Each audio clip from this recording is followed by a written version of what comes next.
où elle a été au chevet des compatriotes qui sont déplacés du fait justement des actions du père Rwanda et du fils M23, notamment à Uvira spécifiquement. La mission humanitaire qu'elle a conduite dans ces deux pays voisins venait ensuite à d'autres missions effectuées avant par notamment le ministre délégué chargé des Congolais de la diaspora, Crispin Badou, mais aussi d'autres initiatives qui ont été très vite prises par le président de la République pour s'assurer que le gouvernement apporte le soutien, mais aussi la contribution nécessaire pour nos populations qui sont déplacées du fait justement de ces conflits dans le Sud Kivu spécifiquement.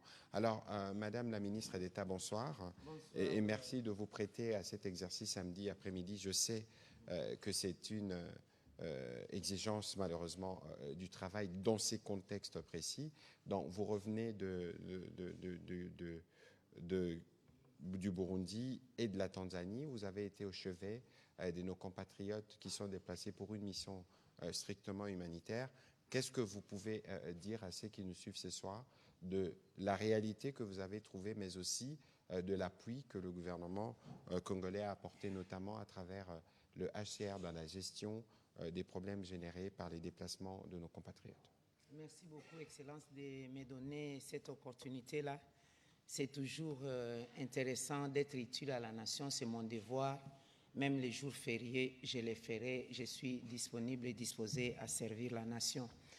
J'ai conduit donc une mission humanitaire au nom du chef de l'État, au nom du gouvernement de la République, parce qu'autorisé par son Excellence Madame la Première ministre. J'étais accompagné de mon collègue ministre délégué à la francophonie congolais de l'étranger et les représentants du ministre des Droits humains. Et je dois aussi souligner que tout en étant au Burundi et en Tanzanie, la mission a été coordonnée à distance par son Excellence le vice-premier ministre en charge de l'Intérieur qui a dans ses attributions donc la gestion des réfugiés, c'est-à-dire nos compatriotes qui se sont déplacés, c'est vrai, mais en dehors des frontières nationales. Qu'est-ce que nous avons trouvé là-bas? Nous devons dire que c'est une tragédie humaine, c'est une désolation. Moi-même, je me sens révolté de voir les compatriotes souffrir ainsi parce qu'ils n'ont pas fui la République démocratique du Congo parce qu'il y a la misère, ils n'ont pas fui les pays parce qu'il y a des problèmes climatiques, mais ils ont fui les pays à cause des hostilités dont ils sont victimes, ces compatriotes, à cause de l'agression rwandaise et perpétrée par les supplétifs M23. Au Burundi, globalement, il y a environ 250 000 Congolais de toutes les vagues.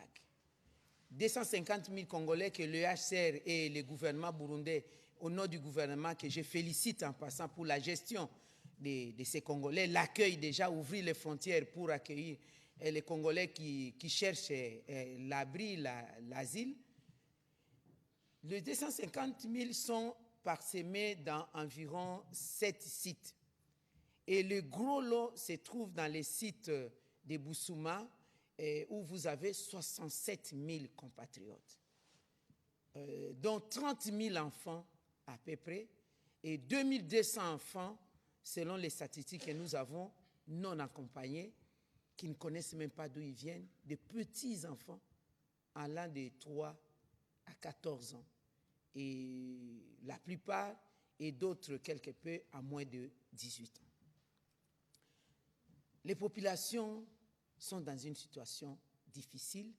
Comme vous le savez, que ce soit au Burundi ou en Tanzanie, le monde entier sait que le grand donateur de l'humanitaire, de l'aide humanitaire, les États-Unis, ont revu leur politique en cette matière et du coup, beaucoup d'agences qui étaient sur terrain en train d'exécuter à donner l'aide humanitaire, les ONG, les organisations internationales ont plié bagage. Et les poids se retrouvent maintenant au niveau des pays d'accueil. Le Burundi avait lancé l'appel, vous le savez, et au Burundi, à ces jours, en tout cas ça ne vient pas de moi, le HCR qui est là est témoin, la RDC se trouve être le premier donateur. Et c'est un devoir pour nous parce que ce sont nos compatriotes, quand bien même nous avons là dérogé à la règle. Car par principe, en droit humanitaire international, le pays d'origine n'intervient pas directement envers ses ressortissants quand ils ont le statut de réfugiés. Mais en situation exceptionnelle, mesure exceptionnelle, la première exception d'abord, comme je l'ai dit tantôt, les Congolais ne sont pas arrivés là-bas en Tanzanie, au Burundi, par les faits politiques ou par les problèmes de misère et tout, c'est parce que nous, au pays ici, et eux, nos compatriotes qui sont allés ailleurs, nous sommes victimes de cette agression. Deuxième exception, c'est que lorsqu'il y a un appel qui est lancé comme ça par le pays d'accueil, les premiers à réagir naturellement, logiquement, c'est le pays d'origine, parce que ce sont nos fils et filles. Et moi-même, je suis très fier de mon gouvernement. Merci au chef de l'État, merci à la Première ministre pour cette mission-là. Mon rôle était d'aller apporter que l'aide humanitaire. Mais précédemment, Son Excellence Madame la ministre de l'État aux Affaires étrangères a été partie pour le Burundi et régulièrement, le vice-premier ministre à l'Intérieur a déjà participé à plusieurs réunions tripartites pour la gestion des réfugiés en Tanzanie et au Burundi. Il y a même eu un protocole d'accord entre le gouvernement congolais et le HCR ainsi que le Burundi pour déroger à la règle, comme je vous ai dit, les conventions internationales exigent pour que nous puissions avoir, nous les Congolais, la possibilité d'intervenir directement. C'est ce qui a été fait et l'aide humanitaire était là, constituée des vivres et des non-vivres. Nous avons fait pareil aussi en Tanzanie. Le chiffre en Tanzanie, c'est environ 87 000 Congolais. Il y a eu plusieurs vagues de Congolais. La dernière vague de Congolais en Tanzanie, c'est 9 800 et quelques. Là, on est dans l'arrondi à 10 000. Dans les 87 000, vous avez 50 000 enfants. 50 000 enfants, donc de 0 à moins de 18 ans. À notre présence d'ailleurs, il y a eu 28 naissances le même jour où nous sommes arrivés. Donc vous avez affaire à des Congolais qui sont en rupture scolaire, rupture d'éducation, qui vivent concentrés et la vie n'est pas normale. Et là-bas, il y a plusieurs vagues qui ont remonté depuis que les hostilités ont commencé en République démocratique du Congo, au vu de la proximité entre la Tanzanie et nous. De toutes les façons, Tanzanie, Burundi et la République démocratique du Congo, nous avons en commun le lac Tanganyika. Donc, il y en a qui traversent par les lacs ou qui font la route jusqu'à parvenir. Il faut dire aussi que parmi eux, il y a des Congolais qui étaient en Ouganda, qui ont traversé soit au Burundi, soit en Tanzanie, avec un statut de réfugié déjà enregistré là-bas. Je crois que ça, c'est aussi des cas spécifiques. En Tanzanie comme au Burundi, nous sommes intervenus avec des dons, de l'aide humanitaire constituée aussi des vivres et des non-vivres. Il faut souligner que dans ces cas-là, essentiellement en Tanzanie, depuis plus de 30 ans, c'est la première fois qu'il y a une autorité congolaise du gouvernement qui arrive, ce qui est normal parce que les conventions internationales ne permettaient pas que le pays d'origine puisse intervenir directement. Voilà ce que je peux dire, sauf si nous rentions dans des questions spécifiques. Je crois que vous avez dit globalement ce que vous pouviez dire en guise d'introduction. Et donc, pour rappel, selon les conventions internationales, nos populations qui sont déplacées sont prises en charge par l'État qui les accueille. Et donc, même si nous voulons intervenir, il s'agit des Congolais, nous ne pourrons intervenir que sur base justement de ce qui régit de ces textes-là, notamment en accord avec le Haut Commissariat des Nations Unies qui traite des questions de réfugiés. Mais bien au-delà de ce que vous avez apporté comme assistance Madame la ministre d'État, quel est l'état d'esprit des Congolais que vous avez trouvé? Ah oui, ça, je dois quand même noter que lorsque nous sommes arrivés au Burundi, c'était un moment de beaucoup d'émotions parce qu'au-delà de leurs conditions, les Congolais vibrent au rythme de la République démocratique du Congo. nous avons travaillé ensemble, on était très bien accompagnés par les officiels burundais et la représentante pays de HCR. Lorsque nous avons terminé à parler avec les compatriotes, en pleine cérémonie, eux-mêmes ont entonné l'hymne national. C'est la première fois de mon existence que je comprenne en fait les liens qu'il y a à l'hymne national en dehors de son pays. Ils ont entonné en sanglots. Les hommes, les femmes, les enfants ont entonné l'hymne national en sanglots et c'était très difficile pour nous de retenir nos larmes. Parce que tous disaient deux choses. Première chose, la paix et la sécurité en République démocratique du Congo comme préoccupation. La deuxième chose, retour au pays. D'ailleurs, il disait retour à la maison République démocratique du Congo. Voilà. Et c'est la même chose aussi en Tanzanie. À côté de cette chanson, à côté de l'hymne national, il y a eu encore une autre chanson que j'avais entendue à l'école primaire moi-même et en 2002, lorsque nous étions aux négociations politiques intercongolaises à Sun City, notre pays sera toujours uni et il gardera toujours son unité. La chanson a été entonnée par les compatriotes eux-mêmes au Burundi. Évidemment, nous travaillons justement à recréer les conditions qui permettent à ces compatriotes de revenir très rapidement dans notre pays et nous saluons justement ces patriotismes et d'ailleurs c'est l'occasion de dire toute notre fierté pour tous les compatriotes qui vivent dans les parties du pays sous occupation parce que quotidiennement, ils les démontrent par leur attitude de la résistance et de la résilience face à cette aventure rwandaise sans lendemain. Alors, on va prendre la série de questions. On va commencer avec M. Pichu Mulumba qui sera suivi de M. Barik Bomatelo.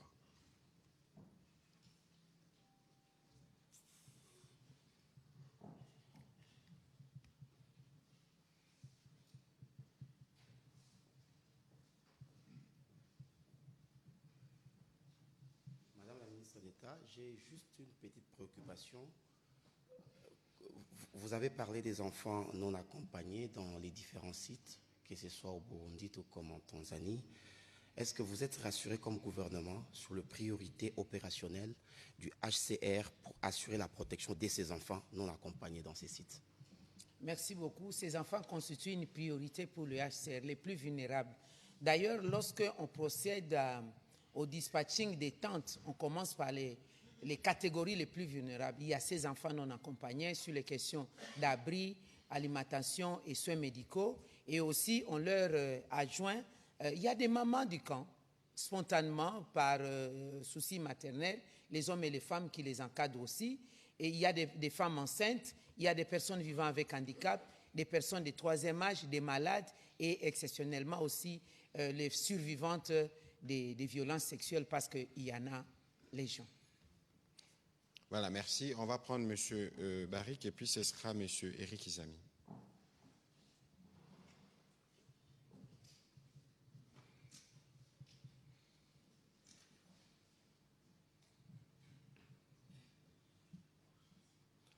Madame la ministre, vous revenez d'une mission humanitaire, vous l'avez dit, au Burundi et en Tanzanie.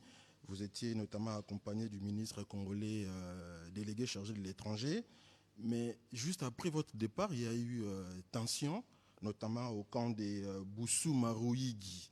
Selon les informations sur place, ces compatriotes, les Congolais réfugiés là-bas, réclamaient, exigeaient leur retour en RDC. Et nous avons contacté la représentante des UNHCR, Madame Brigitte Mukanga, qui a confirmé les faits, mais elle a affirmé que ces retours ne se feront qu'après s'être rassuré que la situation est stable et sécurisée ici en RDC.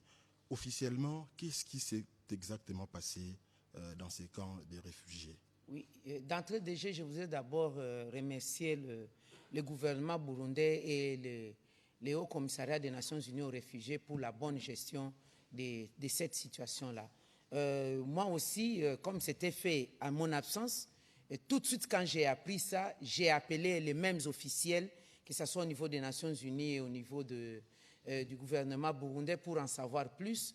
Et c'était tout à fait normal. Notre présence, la mission de la République démocratique du Congo a fait bouger les lignes, a mis à nu cette tragédie humaine et la responsabilité engagée du Rwanda et de leur supplétif M23, parce que les Congolais, comme je l'ai dit tantôt, n'ont pas fui la misère, n'ont pas fui la faim, n'ont pas fui des problèmes climatiques, mais plutôt à cause de ces conflits armés. Du coup, comme le monde entier en a parlé, en tout cas les deux dernières 48 heures ici, merci à tous les médias du monde, ils ont martelé dessus pour montrer comment est-ce que la population souffre par l'effet des comportements bellicistes du Rwanda et leurs supplétifs. Et surtout, la dernière vague, c'était pendant que l'accord de Washington était en train d'être signé, lorsque la population se sentait dans des conditions d'espoir de la paix qui sera revenue, eh bien, c'est à ce moment-là qu'il y a eu des bombardements. Beaucoup ont succombé d'ailleurs de leurs blessures. Et du coup, lorsque la population a exprimé les besoins de retourner au pays, parce qu'il faut aussi souligner que la plupart des compatriotes qui sont là, ce sont effectivement des responsables, des médecins, des enseignants, des hommes et des femmes d'affaires, des défenseurs des droits de l'homme, des responsables dans différents domaines qui se trouvent du jour au lendemain être déstabilisés, déracinés de leur milieu de vie. Alors leur souci étant de rentrer, alors le M23 a profité de ça pour manipuler la population, lorsque même j'avais parlé de l'infiltration, pas infiltration des militaires ou de qui que ce soit, justement ils ont pris un lien avec des compatriotes qui sont là-bas pour le manipuler et qu'ils aillent la nuit, nuitamment à 2 heures du matin, dans les compartiments, les quartiers subdivisés, 78 quartiers du camp de Bousouma à Ruhigi, ils sont allés pire en langue locale, langue nationale de chez nous, leur dire, voilà, à Uvira il y a la paix, nous devons y aller, nous devons y aller. Donc c'est ça là, la stratégie éhontée de M23 qui écrit même au gouvernement, au chef de l'État burundais, qui écrit au secrétaire général des Nations Unies, comme qui dirait, les compatriotes peuvent rentrer à Uvira, il y a la paix. Mais ils sont venus comment? Est-ce que les Burundais sont allés les prendre ou le HCR? Ils sont allés là-bas parce qu'ils voulaient sauver leur peau, parce que vous êtes des terroristes. Donc voilà ce qui s'est passé en vrai, c'est ça la manipulation de la population, comme la population les trouve aussi dans les besoins des rentrées. Et heureusement pour nous, nous remercions encore le gouvernement burundais et ainsi que le HCR qui ont pu contenir la population, les aider. Nous sommes prêts, le gouvernement burundais est prêt. D'ailleurs, c'est de ça qu'on parle plusieurs fois. Je l'ai dit tantôt que le vice-premier ministre en charge, ministre de l'Intérieur, à qui revient la responsabilité de la gestion des réfugiés, a déjà participé plusieurs fois à des réunions tripartites. Nous avons un plan chronométré pour devoir le retour, pour avoir les retours des compatriotes, mais préalablement, il faut qu'il y ait la paix et la sécurité. On ne peut pas faire revenir les Congolais pour les mettre encore dans des situations difficiles. Non, ça, on ne peut pas. Ça serait non-assistance en personne en danger. Ça serait sacrifier nos compatriotes. Voilà. Voilà, on va prendre... En tout cas, la toute dernière question. Vous avez tout à l'heure dit que le gouvernement n'a pas le droit d'apporter directement de l'aide auprès de ses compatriotes réfugiés là-bas au Burundi.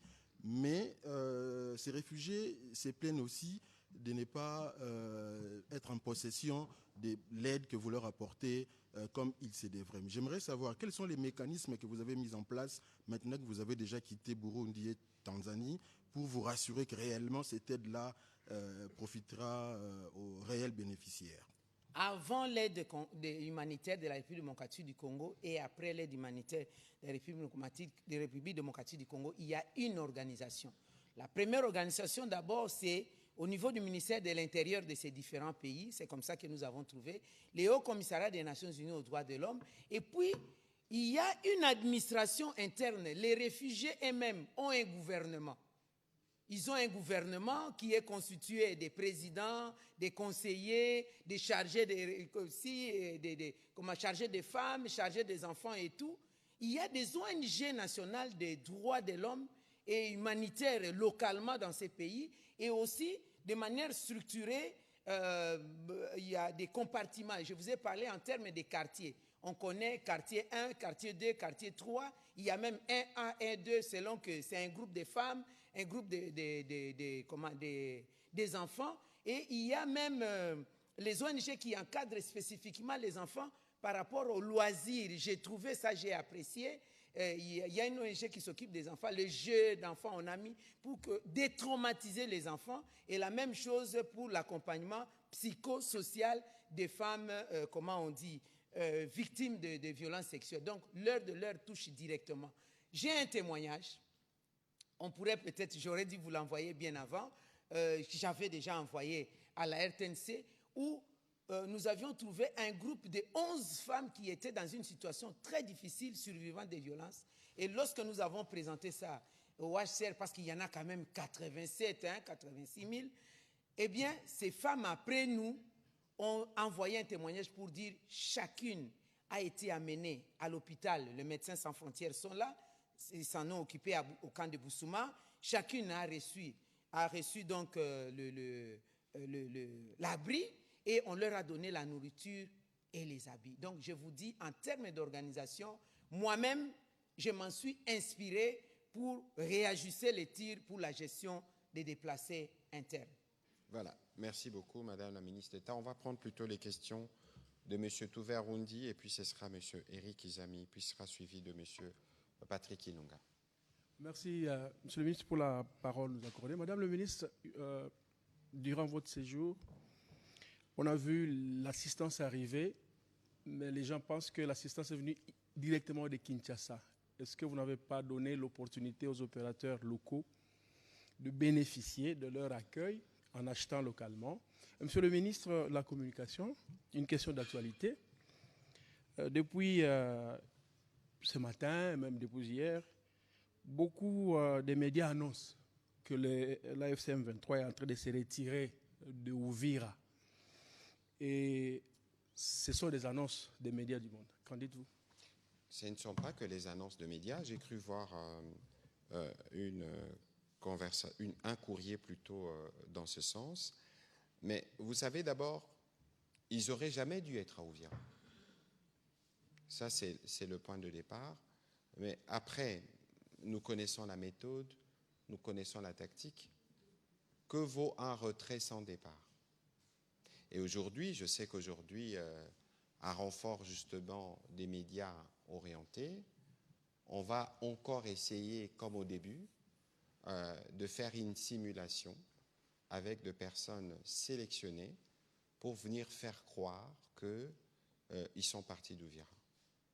De toute évidence, ils n'auraient jamais dû y être, comme je le disais en début, et pour nous, toutes les déclarations qu'ils font, en réalité, ne valent rien.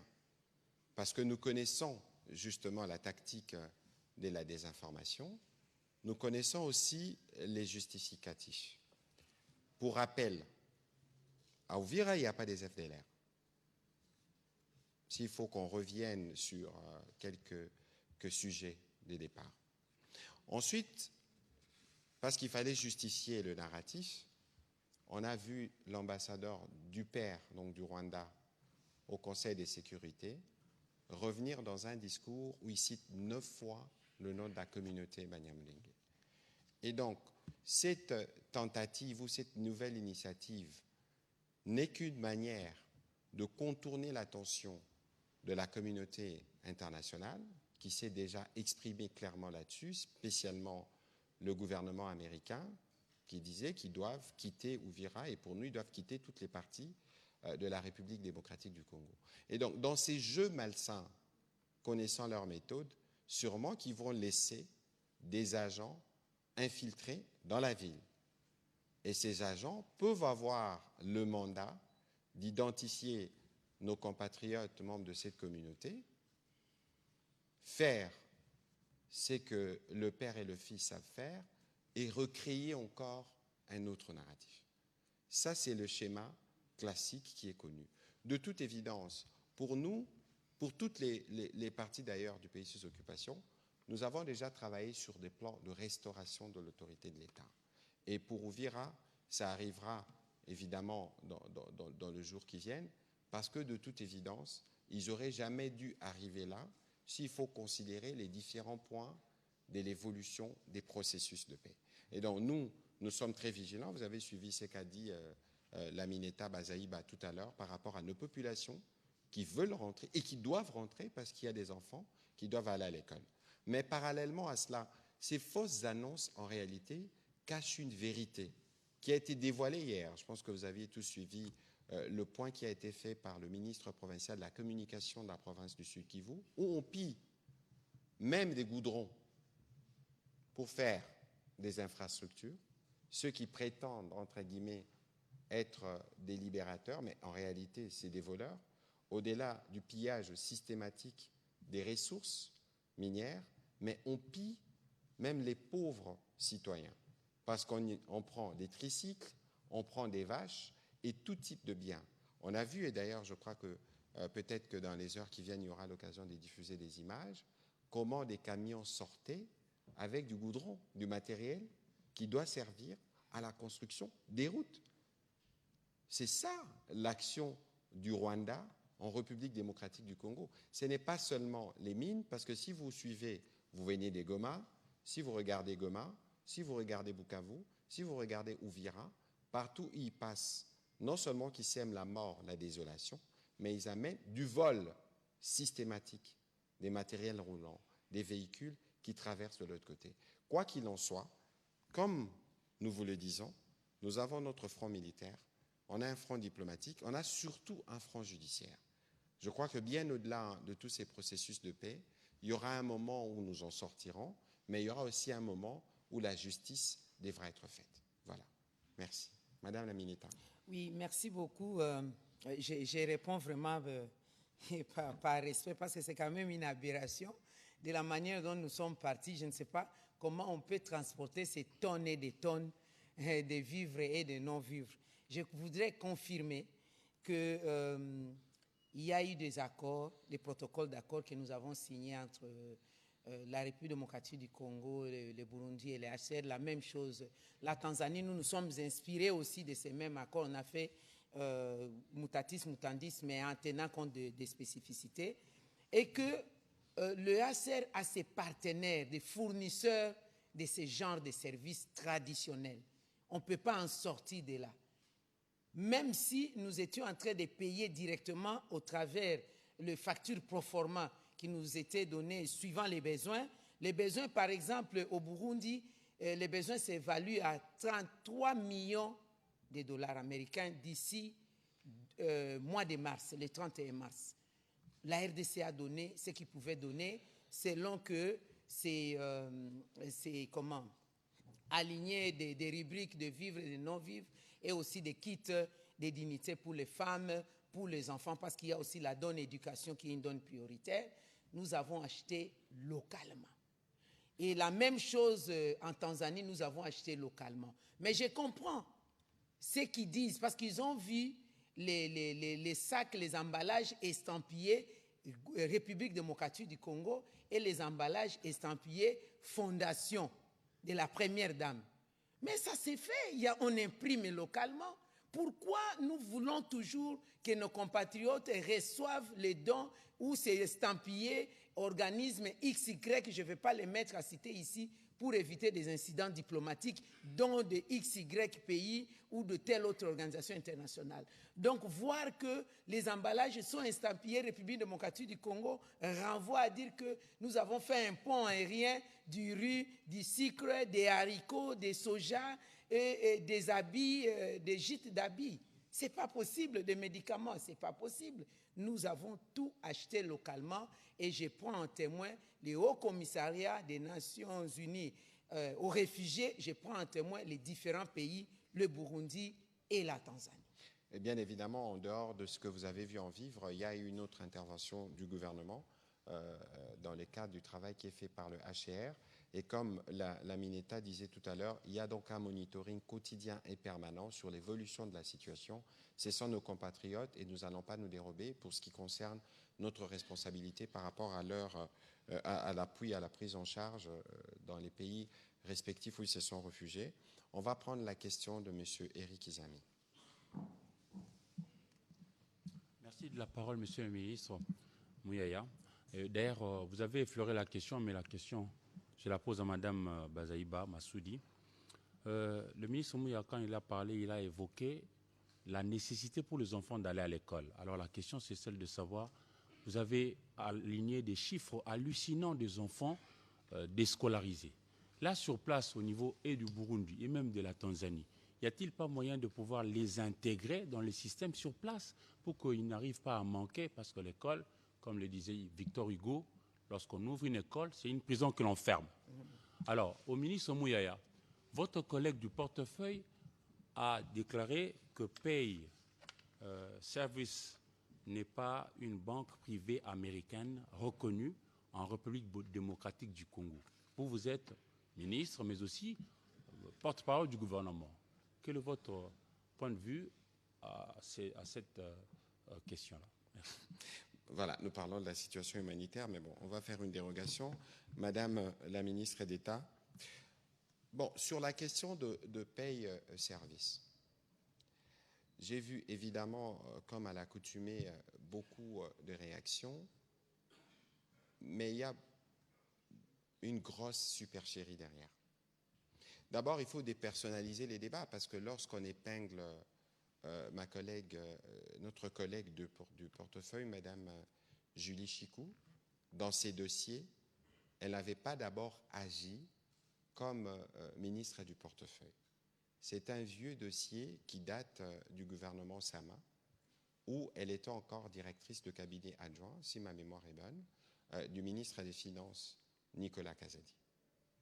Et lorsque les prestataires en question viennent proposer ces services, il y a eu évidemment des mémorandums d'intention qui ont été signés avec certaines structures, notamment le ministère du portefeuille. Spécifiquement pour les ministères du portefeuille, il était assorti d'un contrat de prise de participation, parce que la société en question s'est présentée comme une banque de prise de participation, mais il faut savoir que les ministres que nous sommes, nous ne pouvons pas nous engager dans des contrats qui engagent les trésors publics sans que nos collègues de budget et des finances ne puissent être impliqués. Première précision. La deuxième précision, parce que j'ai vu après, à la suite de cet article, dire que celle qui était Dirkabayer, devenue aujourd'hui ministre, a demandé 10% pour se faire corrompre. Mais ce que vous devez savoir, c'est que lorsque elle travaille au niveau du ministère des Finances, avant de procéder à un quelconque paiement, en banque on appellerait ça compliance, mais on doit faire de due diligence. On doit vérifier la régularité de la société qui doit être bénéficiaire de ces paiements au niveau du Trésor public. Et dans toute la chaîne, les informations alléguées par ces prestataires n'ont pas été vérifiées. Alors, comment penser que celle qui était au milieu du contrôle sur effectivement les capacités existentielles de cette société qui prétend être une banque et qui dit que si l'État paye 3%, ça représentait à peu près 20 millions de dollars, d'une banque qui doit valoir plus de 450-600 millions, aucune trace. Comment pensez-vous alors, celle qui était censée du contrôle pour vérifier si cette entité existe réellement et fonctionne conformément aux lois américaines, va elle, être corrompue alors qu'elle sait que l'État ne peut pas payer les dossiers en l'état? Elle sait, parce qu'elle était directrice de cabinet au ministère des Finances, que l'État ne pouvait pas payer pour une société qui n'est pas ce qu'elle prétend être. Alors, lorsque, dans un enchaînement totalement inapproprié, on veut dire que celle qui est devenue ministre du portefeuille vous laissez faire corrompre, dans la foulée, on y rajoute le ministre des Finances. Je rappelle que ces dossiers qui datent de l'époque où mon aîné Nicolas Kazadi était ministre des Finances, il ne l'avait pas payé. Le ministre des Finances actuel ne pouvait pas le payer parce que simplement les diligences faites ne permettaient pas qu'on les fasse. Alors comment pensez-vous que toutes ces personnes averties peuvent, eux, se noyer dans un jeu de corruption? Ensuite, on parle de celui qui est devenu gouverneur de la Banque centrale. Je ne voudrais pas rentrer dans le détail parce que je pense qu'il y a des communiqués qui ont été faits au niveau du portefeuille, au niveau des finances. Mais ici, je voudrais simplement rappeler que nous tous, lorsque nous apprenons des questions de ce genre, il ne faut pas toujours s'empresser de relayer. Parce que c'est tellement facile de vouloir nous présenter sous une casquette de corruption, alors qu'ici, en l'occurrence, le travail a été fait. Et par contre, on ne l'a peut-être pas dit, mais la ministre du portefeuille, non seulement qu'on lui a proposé de pots de vin, mais elle lui a fait du chantage de plusieurs natures par ses prestataires. Et donc, comme il recourt à la justice, évidemment, nous avons des avocats qui pourront aligner tous ces éléments. Et donc, je pense que cette question ne devrait pas continuer de bénéficier d'une quelconque attention, parce que les faits dont je vous parle peuvent être vérifiés. Et donc, voilà un peu la précision que je voulais apporter sur ces sujets-là. Voilà. Madame la ministre d'État. Oui, en tout cas, monsieur le journaliste, vous venez là de revenir sur une question très importante qui a même une position prioritaire dans le rapport que je vais présenter au gouvernement. Il s'agit de l'avenir de nos enfants. 50 000 enfants au Burundi, à peu près 30 000 enfants en Tanzanie, ça vous fait 80 000, c'est tout un pays. C'est un avenir, ce sont des cerveaux. Mais je veux quand même vous apaiser l'opinion pour dire que sur les 7 sites organisés au Burundi, 6 ont déjà l'espèce un peu de ce qu'on peut appeler école, mais qui ne prend pas tout. On essaye un peu d'encadrer les enfants dans l'éducation, y compris dans les loisirs. Seul le centre de Bousouma, comme c'est un nouveau, qui a commencé, le site a été présenté rien que le 1er décembre, c'est un nouveau site là où il y a le gros lot de Congolais au Burundi. Ça aussi, c'est une priorité et ça fait partie du rapport. Je vais donner, l'UACR attend beaucoup de nous, attend beaucoup de la RDC, le Burundi aussi attend beaucoup de la RDC pour appuyer ces volets-là pour qu'on puisse s'organiser. Par contre, en Tanzanie, je dois reconnaître que nous avons trouvé des écoles qui sont organisées aussi, construites même par l'UHCR, où les enseignants sont les réfugiés. Donc on essaie de recruter les enseignants parmi les réfugiés, comme d'ailleurs les médecins, les infirmiers, on les recrute aussi parmi les réfugiés, que ce soit au Burundi ou en Tanzanie. Eh bien, on a organisé, il y a des écoles, on enseigne, mais les conditions ne sont pas les bonnes parce qu'il y a le trop plein. Nous avons 11 salles, en tout cas dans l'école où j'étais parti visiter, 11 salles. Dans une salle de classe, vous avez 127 élèves, 150 élèves. Il y en a qui s'assiedent à même les sols, il n'y a pas de bancs, les conditions et la chaleur et tout ça. Donc c'est le chahut et c'est aussi un peu mélangé, mais les gros lots, ce sont des Congolais. On trouve des Kenyans et quelques Burundais. Voilà ce que je peux vous répondre à ce niveau-là. Mais on ne peut pas prendre les enfants qui ont le statut de réfugiés, de les reverser malheureusement dans les écoles de ces différents pays. Mais les enfants congolais non réfugiés, j'ai trouvé à Kigoma, il y a une école consulaire, nous avons l'école maternelle, l'école primaire et l'école secondaire à Kigoma, où nous avons aussi des enseignants qui sont des personnes qualifiées, des Congolais, qui enseignent le programme de la République démocratique du Congo. Et ça, j'étais encore émerveillée. Les enfants parlent très bien français. Et j'ai posé quelques questions d'éducation civique. Qui est le président de la République démocratique du Congo? Ils ont répondu très bien. Qui est la première ministre de la RDC? Ils ont répondu très bien. Et les enfants chantent l'hymne national. Et ce qui était encore plus émouvant, les enfants de l'école maternelle habillés en uniforme drapeau de la RDC. Il y a des pulls où c'est frappé à l'effigie donc du drapeau de la République démocratique du Congo. Ça, c'est l'école consulaire à Kigoma. Ça, c'est une fierté. Ils ont un cadre, ils ont quand même des besoins d'augmentation des salles de classe et aussi d'autres aménagements au niveau de ces sites. C'est une école qui existe depuis 1978. Voilà. Voilà, Madame la Ministre, parce que vous parlez des enfants, on sait, vous avez parlé tout à l'heure de qui des dignités pour les femmes. Est-ce que les conditions sont réunies notamment pour la prise en charge des cas spécifiques des femmes dans ces différents sites? Les conditions ne sont vraiment pas trop réunies. Comme je vous dis, il y a plusieurs ONG qui ont fermé parce qu'il n'y a plus de financement, il n'y a plus de moyens. Alors, c'est fait un peu à la sauvette parce qu'il y a un trop-plein de ces femmes victimes de violences sexuelles, y compris d'ailleurs des hommes, des cas aussi très graves.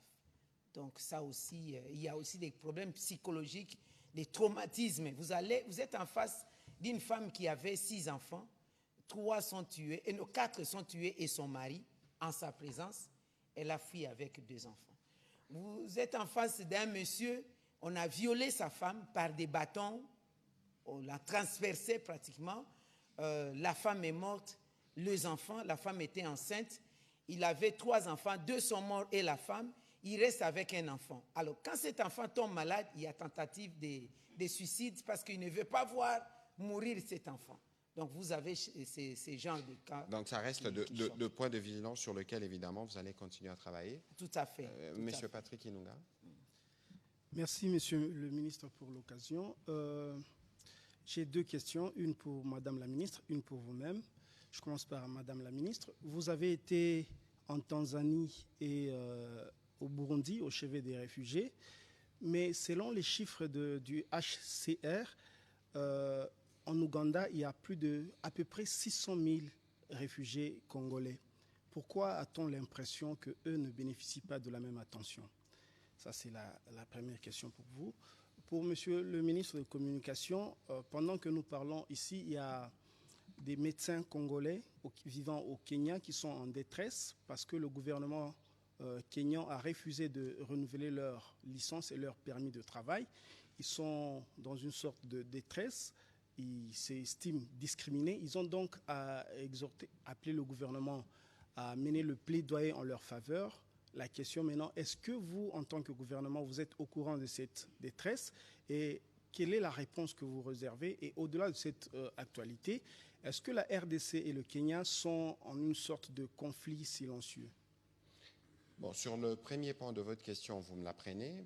Peut-être qu'au niveau du ministère de la Santé, il y a des informations plus approfondies. Je me rapprocherai de mon collègue, évidemment, s'il y a une action que nous devons faire pour nos compatriotes à travers les canaux respectifs, notamment ceux des affaires étrangères, nous pourrons voir comment intervenir. Pour le reste, sur les Kenya, je crois que j'ai déjà eu l'occasion de revenir dessus. Ça ne vaut pas la peine de revenir parce que les Kenyans ne jouent pas pleinement le rôle qu'ils devraient jouer pour permettre notamment l'aboutissement du processus de Nairobi. Je ne voudrais pas revenir sur ces différents chapitres, mais nous considérons que les efforts en cours permettront d'atteindre les objectifs escomptés depuis plusieurs années qui permettent le retour de la paix dans l'Est de notre pays. On va prendre la dernière série de questions. Je peux répondre à cette question. Allez-y, s'il vous plaît, si vous avez des éléments. Je voudrais Ah juste, oui, effectivement. oui, je voudrais juste dire qu'aucun Congolais réfugié ne sera oublié. Vous devez savoir que c'est une première. Je le répète, compte tenu des circonstances exceptionnelles, la RDC va s'occuper de tous les réfugiés. Il faut quand même reconnaître que la première mission, nous l'avons effectuée humanitaire, en tout cas au Burundi et en Tanzanie. La seconde mission humanitaire aura lieu.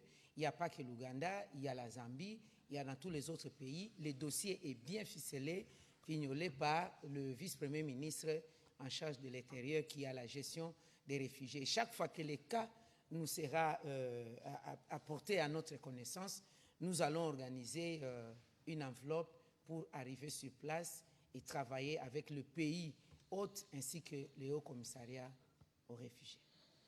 Voilà, on va prendre la dernière série des questions avec Madame Fallon Mbungu, Pascaline Mbayo, et on terminera avec une question en lingala de Madame Nathalie Sekabour.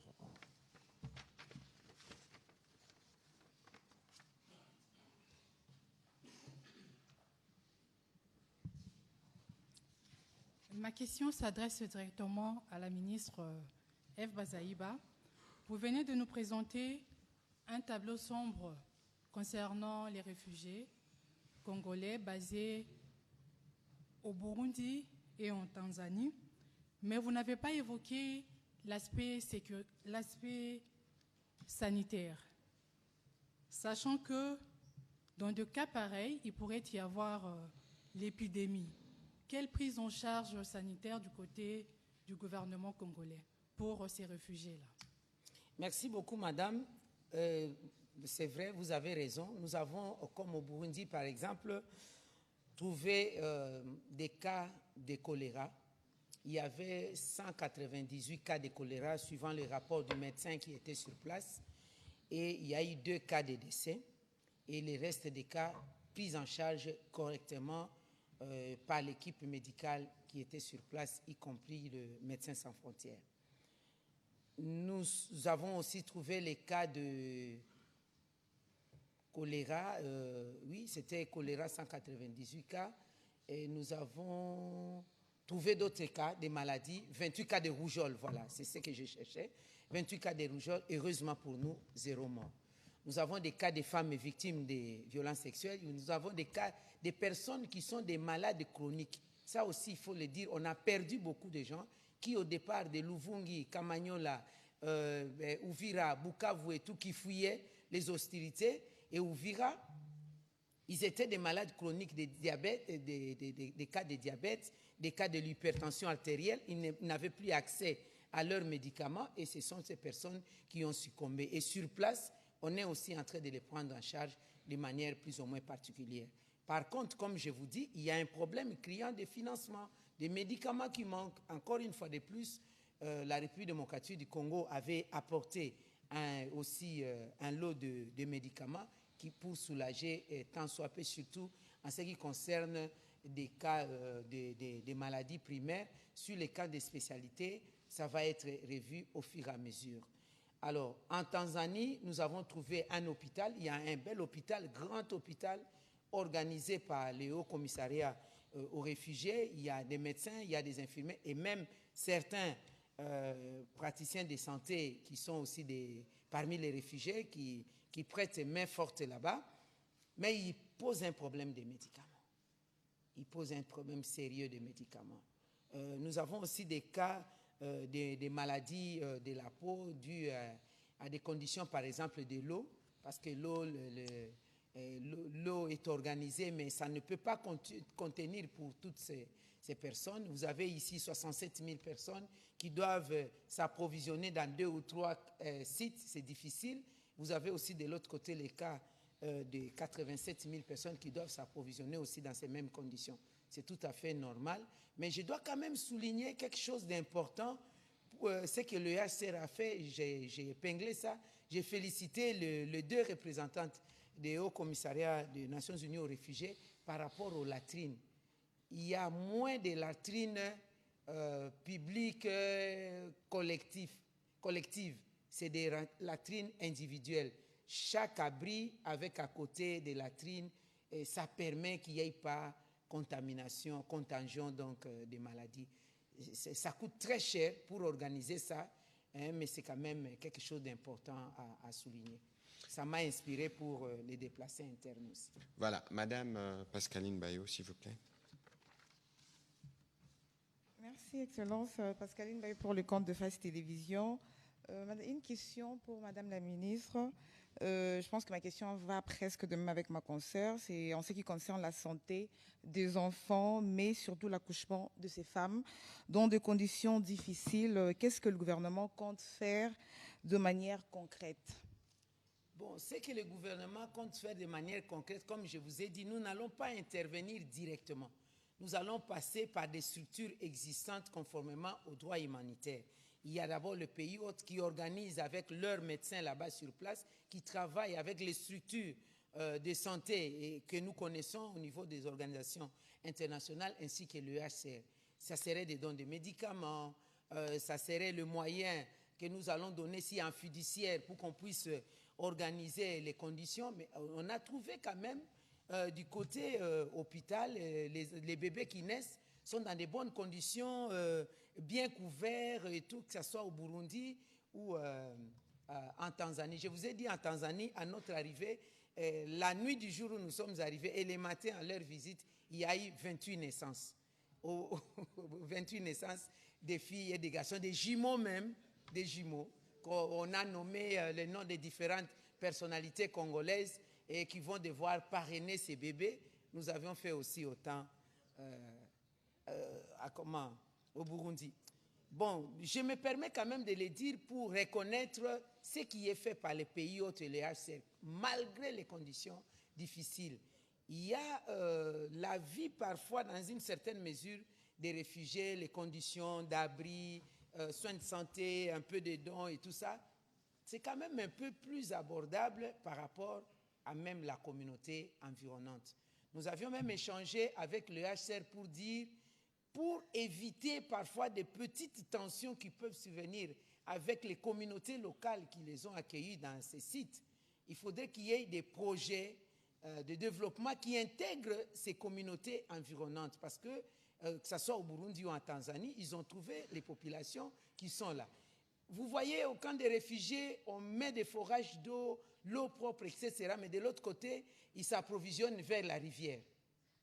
Et ils ne peuvent pas entrer dans les camps, ces deux camps ne peuvent pas aller là-bas. Entre-temps, ces deux camps ont besoin de s'approvisionner en légumes, en nourriture au niveau du village.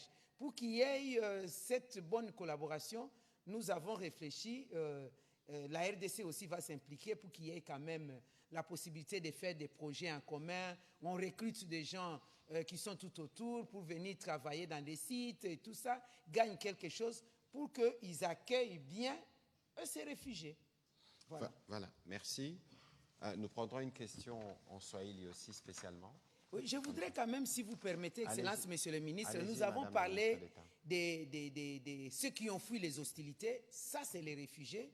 Mais j'aimerais toucher un petit mot sur les déplacés internes. Le 1er décembre, ensemble avec l'équipe humanitaire pays, ici, nous avons rendu public des chiffres communs en termes de prévisions pour 2026. Là, je parle du 1er décembre 2025. Qu'est-ce que nous avions retenu? Nous avions retenu que, compte tenu de la situation que connaît la République démocratique du Congo, qui cause la situation humanitaire, des conséquences humanitaires, il y a 3 chocs spécialement. Le tout premier choc, ce sont des hostilités, donc la guerre. Deuxième choc, des pandémies, donc des problèmes sanitaires. Et troisième choc, des aléas climatiques. Dans l'ensemble, pour que nous fassions une action humanitaire qui peut être acceptable au-delà de 50%, venir en aide à la population congolaise au niveau interne, que nous avons ciblé environ 14 900 000 Congolais qui sont dans les besoins au niveau national. Et on a ciblé les plus vulnérables, c'est 7 300 000 Congolais. Et il nous faut 1,4 milliard de dollars pour venir en aide à ces Congolais pendant 2026. C'était le 1er décembre. Et les conditions, c'était que nous allions dans la pente vers le processus de paix. Mais maintenant que la situation a dégénéré négativement, la situation s'est aggravée à cause des velléités bellicistes du Rwanda et de M23, toutes les données sont bouleversées. Maintenant, que ce soit à l'interne ou à l'externe, c'est-à-dire la prise en charge des déplacés internes devient plus difficile parce qu'à chaque fois qu'il y a un coup de feu, il y a un mouvement humain et il y a une déstabilisation, il y a la vulnérabilité qui s'accentue. J'aimerais que le monde le sache et que le monde puisse attirer son attention sur la République démocratique du Congo par rapport au comportement du Rwanda et de M23. Voilà, vous avez eu l'occasion d'en parler notamment au Conseil des ministres. Monsieur Liévin Luzola, allez-y rapidement, s'il vous plaît. Madame la ministre d'État, merci beaucoup. Ma première préoccupation a été déjà répondue, notamment en ce qui concerne la prise en charge des personnes vivant avec handicap. Vous avez dit que ça fait partie des priorités du HCR. Ma deuxième question, je reviens au pays. Il y a quelques jours, le HCR ainsi que des médias ont dénoncé dans les zones occupées par l'armée rwandaise et les supplétifs, ces supplétifs du M23, il y a eu un forcing. On a forcé les Congolais d'aller au Rwanda voisin comme réfugiés. Alors, quelles sont les précautions prises par votre gouvernement quant au retour de ces compatriotes pour éviter les pires. S'il vous plaît, pouvez répéter la question? Il y a dénonciation des Congolais qui ont été forcés d'aller de l'autre côté comme réfugiés par le HCR ainsi que des médias dans des zones occupées par l'armée rwandaise et les RDF ou encore les supplétifs des M23. Et il y a même des femmes qui ont dit « moi je suis congolaise, mais on me demande de partir de l'autre côté comme réfugiés ». Alors la question est de savoir quelles sont les précautions prises par le gouvernement pour éviter le pire au retour de ces compatriotes, parce qu'ils sont déjà de l'autre côté. Bon, écoutez, sur cette question, nous aurons l'occasion de revenir la semaine qui vient. J'espère qu'il sera de retour à Kinshasa, le vice-premier ministre, ministre de l'Intérieur, parce que je crois que vous parlez des articles consécutifs à la sortie du rapport de Human Rights Watch qui est évidemment revenu sur ces cas. Mais ce qu'il faut savoir sur la problématique de réfugiés de manière générale, un peu comme je l'explique de manière régulière, au début de cette crise, le Rwanda prétextait nous attaquer pour 3 raisons. Il y a évidemment la fausse question sur les discours de haine, il y a la question sur les FDLR, et puis il y avait la question sur la problématique de réfugiés. Aujourd'hui, il existe un cadre tripartite RDC, Rwanda, HCR, qui a déjà, y compris, travaillé plus ou moins sur les nombres de réfugiés concernés, mais il faut savoir que la base du retour des réfugiés, elle est volontaire. Et ces processus, malheureusement, ne peuvent pas s'enclencher de manière d'ailleurs, ne peut pas s'enclencher tout simplement parce que ça tire. Donc, au-delà de tout ce qui doit être fait comme contrôle, mais les populations qui doivent retourner chez elles ne peuvent pas retourner dans des parties du pays qui sont encore sous des bombardements. Et donc, il y a une vigilance au niveau du gouvernement à propos. Mais pour ce qui concerne spécifiquement la question de cette enquête, parce que la question relève plutôt du côté du ministère de l'Intérieur. Je ne sais pas si la ministre a un petit commentaire, mais je crois que... Voilà. On va prendre la question en Swahili de M. Mbeleshi. Asante sana. Swali kwa Waziri F. Bazaiba, umefanya ziara katika kambi mbalimbali za wakimbizi. Unaweza tuelezea hali ni vipi? Umesema pia kuna angalau watoto 50 ambao wanahitaji shule, na je, serikali au muna mpango gani kwa watoto ambao wanapaswa kwenda shule? Na tuelezee kwa mjumla hali yako vipi ya wakimbizi, wahamiaji au wahamiaji wa Kongomani ambao wamekimbia huku. Tuliona baada wewe kuondoka huku kulikuwa wakimbizi ambao walidai warudie sehemu ambapo walitoka, na wakati kungaliki vita. Imeonekana kwamba mmeshindwa kuwahudumia katika kambi au vipi? Asante sana. Oui, asante kwa ulizo yako mbili ya lazima sana juu ya watoto sana wakimbizi. Katika watoto wale wote ilitupa shida sana kukutanika kana katika wakimbizi kuko umate wa watoto wenye hakuna jinsi waingie shuleni. Lakini kumakambi ingine sawa tulikuta Burundi, makambi 6 walianza kuongoza kiloko wale watoto wanawakushanisha kufatana na namba yabo namna gani wanapasha kubasomesa kidogo, lakini haistahili. Ile kambi ya kubwa ya nyuma tulikuta bado hawayatengeneza shule juu ya watoto. Tanzania kuko shule juu ya watoto, lakini kuko faji ndogo sana, hakuna jinsi watoto wasome vizuri. Na ya muhimu kabisa ni amani na usalama urudie nchini kwetu, wale watoto warudie nyumbani. Sasa ile yenye ilitokea kukampi ya Busuma ilikuwa ni huruma sana. Walidanganyika, walirongofewa kusema wanatuma watu kuwaelezea Wakongomani hivi banapata ya moyo wabo inapenda warudie nyumbani, ndio wanawaita barudie nyumbani kwa haraka. Lakini mbele ya Wakongomani kurudia nyumbani kwao, inchi yenye kuwapokea maana yake Burundi na UNHCR wanasema na sisi pia inapasha amani na usalama uingie kunyumba. Juu wale Wakongomani habiko wakimbizi kwa bule kama wanasema walikimbia njara kukataa nchi yao. Hawakukimbia chochote ya mazingira inaharibika. Walikimbia ni wasira, walikimbia ni fujo, walikimbia ni vile kwenye Wanyarwanda na ba M23 wanabafata. Ndio maana walikimbia juu batafute namna gani banapasha kupona. Na bia Barundi na UNHCR wakawaongoza, wakawachunga kumakambi vile kwenye tuliwakuta. Na sisi wakongomani, serikali ya nchi abata pasha kuwaachilia warudie kufashi nye hakuna usalama na amani. Ni ya muhimu hayo ile. Voilà, merci. La ministre répondait à la question du journaliste Mbelechi qui portait notamment sur la scolarité des enfants dans les camps des déplacés. Madame Nathalie Sekabouoro, on termine par vous pour une question en lingala. Matondo mingi, motuna nangai ezali na ministre d'État ya mambi affaires sociales. Boti bongo kokutana na ba kima bitumba. Kuna na Tanzanie pe na Burundi. Okoyiko isa biso na molai penza ko bika na bango ezali lolenge nini.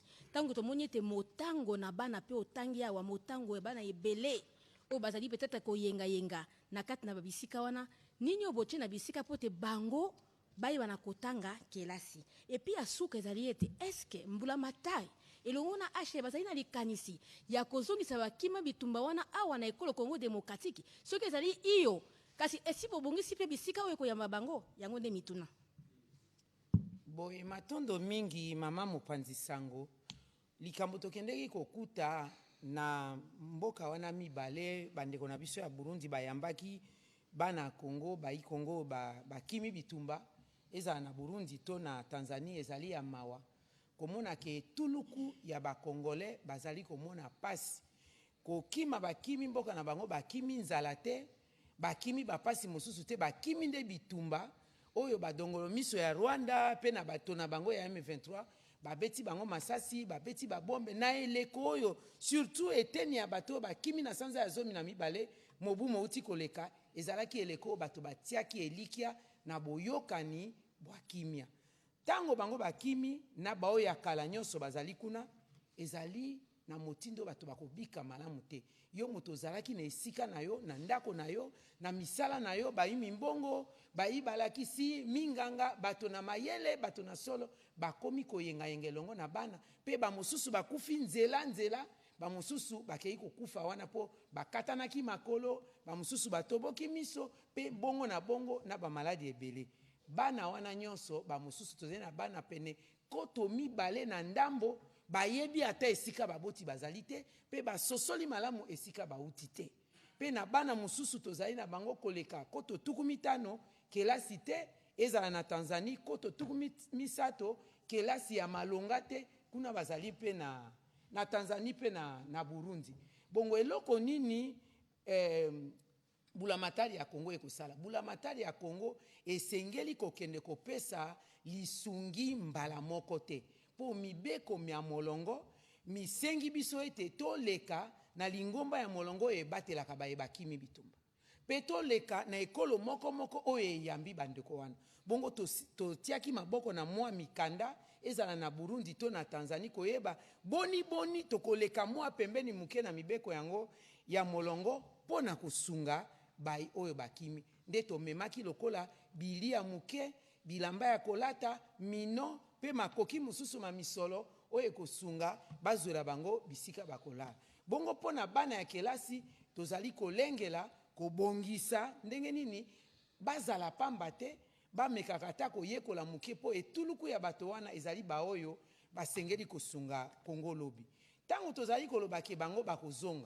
bakozonga ezali iyo bakozonga kasi na makasi te ekozala kotuna moto na moto okomi pene na kozonga iyo biso pe tokotala boni na mboka eske kimia ekoti soki kimia ekoti boboto kimia nde tokozongisa bango Kongo pe ezali monene ba mususu bakoloba na kozonga lisusu uvira te po moni mingi amoni bakati mwasi kingo babebisi mwasi babomi bana moto andengo wana kozonga penza na mboka wana ekozala pasi akoki kozonga na Congo me tango tokosola na moko akoki koloba nazonga ta mboka mosusu wana mbula matari akotala yango bongo kalaka mokonzi oyo tobengi vice premier ministre en charge ya makambo etali bokengi bamboka VPM ya intérieur yende asimbami makoki ya koyeba kosolola na bayi HCR na bayi bamboka wana ndenge na ndenge oyo bakongole bazali kuna ngai suka na ngai ezali kaka koya komema mwa lisungi muke kouta na mboka nde mosala na ngai ya kosala yango. Voilà, matondo mingi mama Eva Zaiba na mituna biano pesi na motuna ya mama Sekabuoro ya motuya o ifo koyeba yango musala tozo sala na président Félix Antoine Tshisekedi Tshilombo solution à kopesa ba compatriotes Antoine eza kozongisa kimia bazonga bisika bazaki liboso na ndenge pe mama lobia na lopoto balobaka ifo accompagnement psychologique parce que eza na bato ebele tolobaki yango awa 1500 compatriotes bakufaki na ba opération bandite depuis Rwandais décida qui va attaquer Uvira. Donc gestion à makambo yo tozo salelango na ba échelle ebele.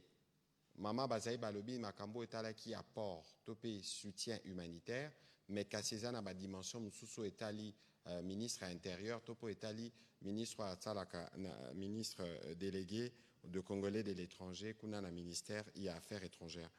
Madame la ministre, on a fait Swahili, on a fait Lingala.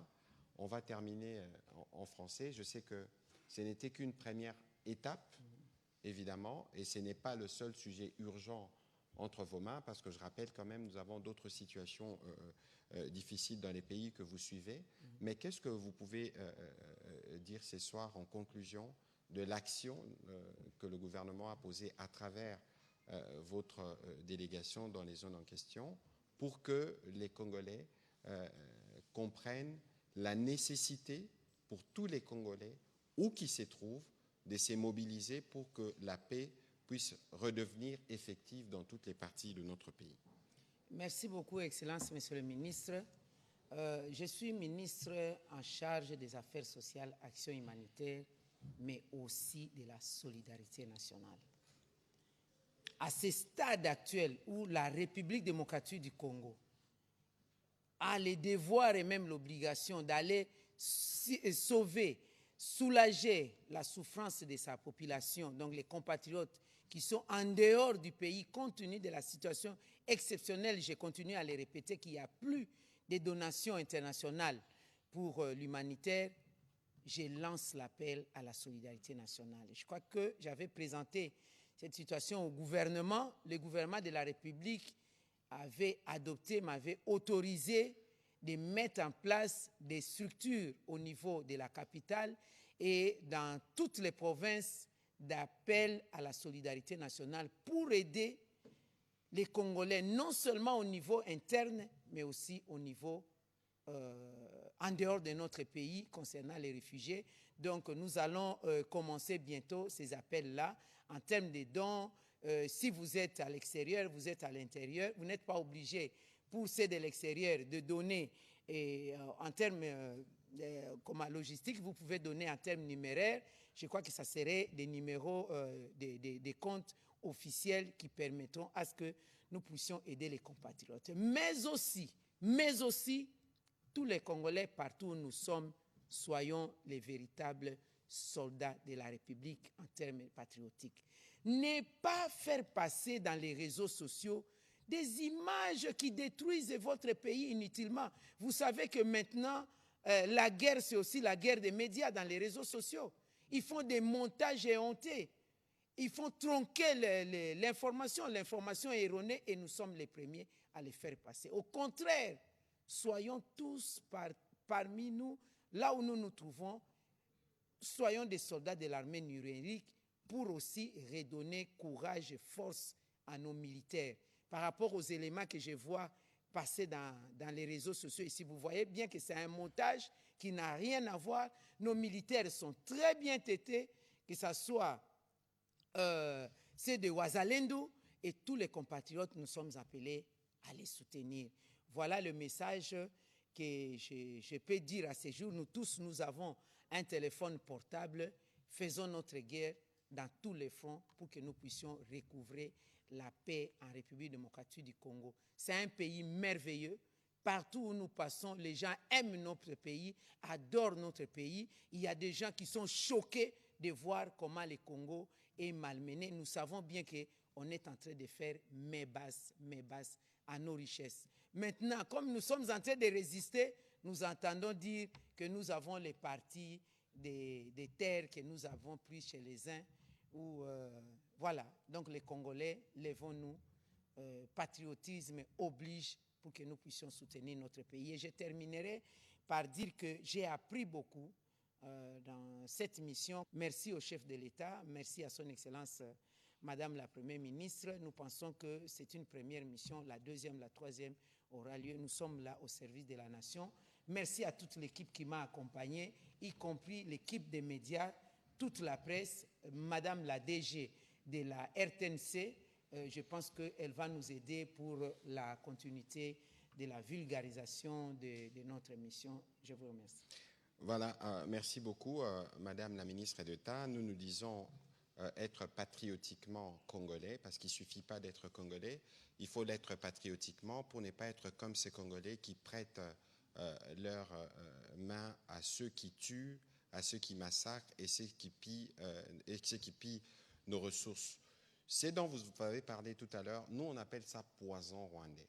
Voilà. C'est les virus de la désinformation qui est propagé par des comptes bien identifiés et qui malheureusement est relayé volontairement ou parfois involontairement par nous-mêmes. C'est pour ça que nous continuons de travailler étroitement avec les médias pour d'abord apporter la bonne information et pour dire aux Congolais que tout ce que vous voyez sur les réseaux sociaux, vous ne devez pas y croire jusqu'à ce que vous voyez un média en parler. Ce que nous, on appelle poison rwandais, c'est justement ces fausses nouvelles, c'est justement ces paroles coupées, c'est justement toute cette manipulation relayée et qui, malheureusement, trouve un terrain fertile du fait de notre démocratie. Alors, pour protéger notre démocratie, partout où nous sommes, nous devons éviter la propagation du poison rwandais et du virus de la désinformation qui n'ont pour mission que de nous diviser, que de s'aimer la zizanie entre nous. Merci encore de vous être prêté à cet exercice de redevabilité. Évidemment, avec la RTNC, nous continuerons parce qu'il ne s'agit pas simplement de ce programme de solidarité envers nos compatriotes déplacés, mais il s'agit aussi de programmes d'éveil patriotique, mais il s'agit aussi de programmes des connaissances de ce que nous sommes pour que tous unis autour du président de la République, de nos forces armées et du gouvernement, nous puissions terminer cette guerre une bonne fois pour toutes. Bonne soirée chez vous. Merci.